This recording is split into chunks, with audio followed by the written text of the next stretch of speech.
Ladies and gentlemen, this is TVP World. You're watching another edition of Break the Fake, where we debunk fake news and combat false narratives. I'm your host, Benjamin Lee, and let's get rolling.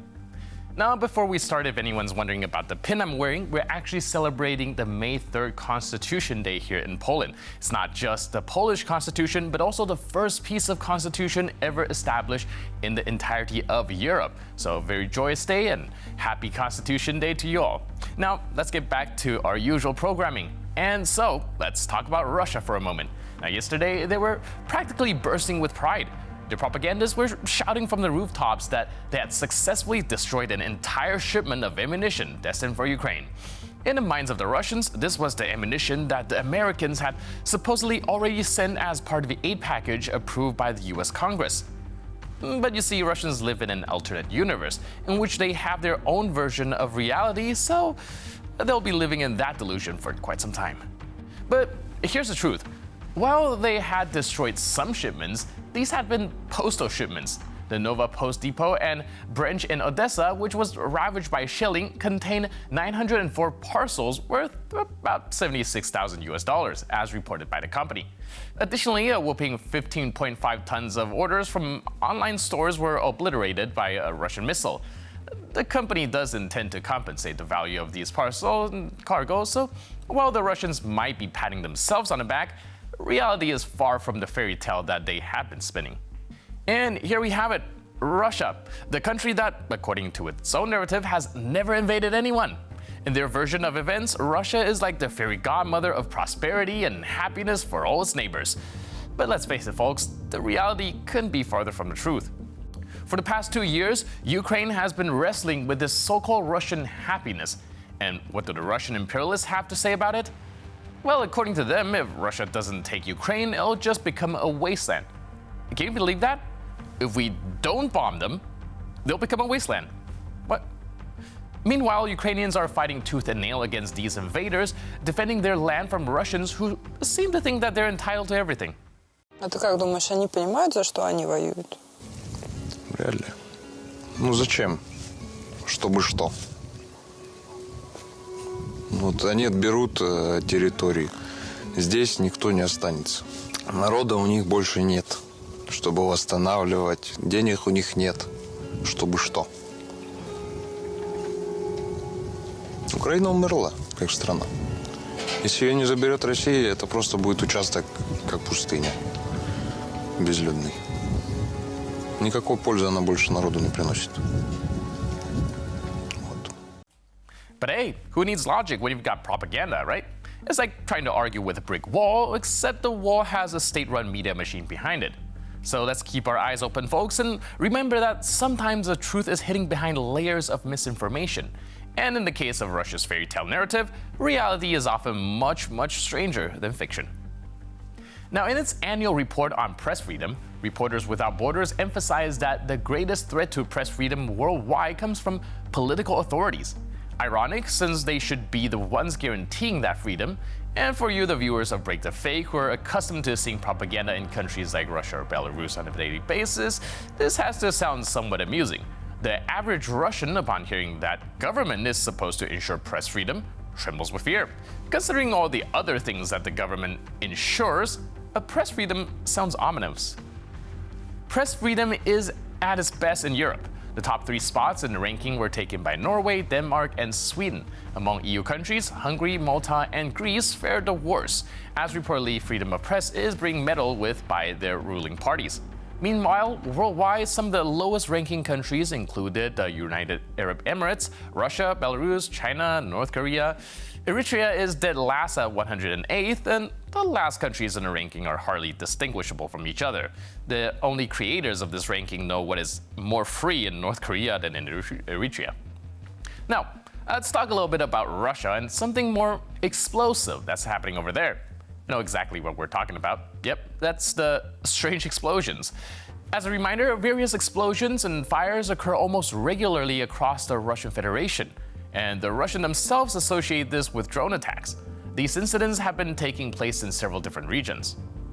It should be noted that although the Russian MOD has been releasing its usual statements about having destroyed the drones, footage from the incidents often shows the opposite.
затушил, походу, он с этой всей штукой.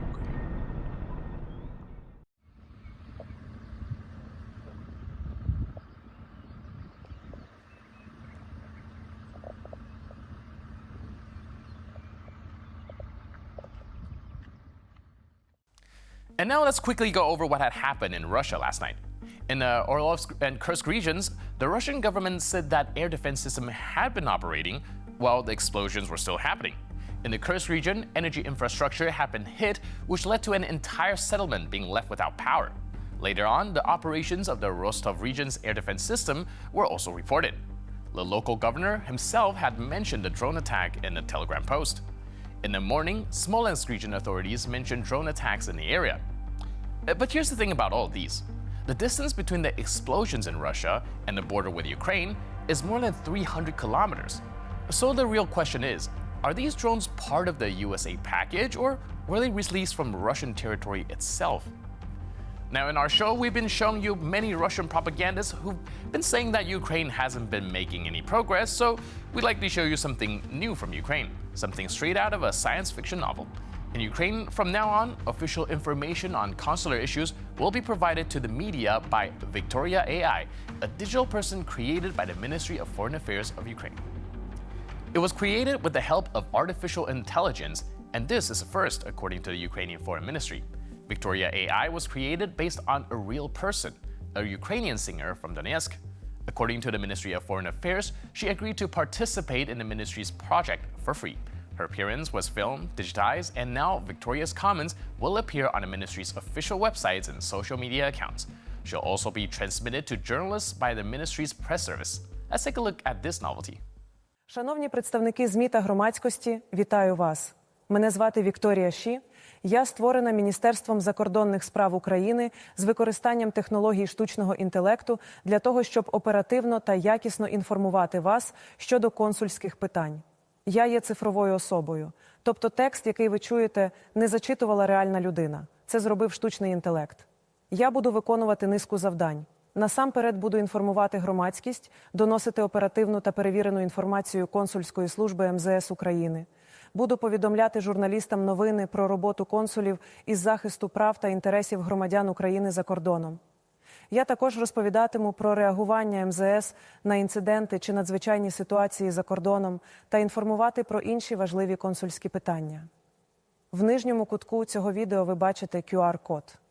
Він веде на офіційну сторінку МЗС, де розміщений текст цього звернення. Єдиними оригінальними відео з моїми заявами є ті, які містять такий код і посилання на офіційний сайт МЗС із тим самим коментарем у текстовій формі. З моєю появою ми з вами робимо крок у майбутнє. Буду рада нашій співпраці. I swear they're gonna take my job one day.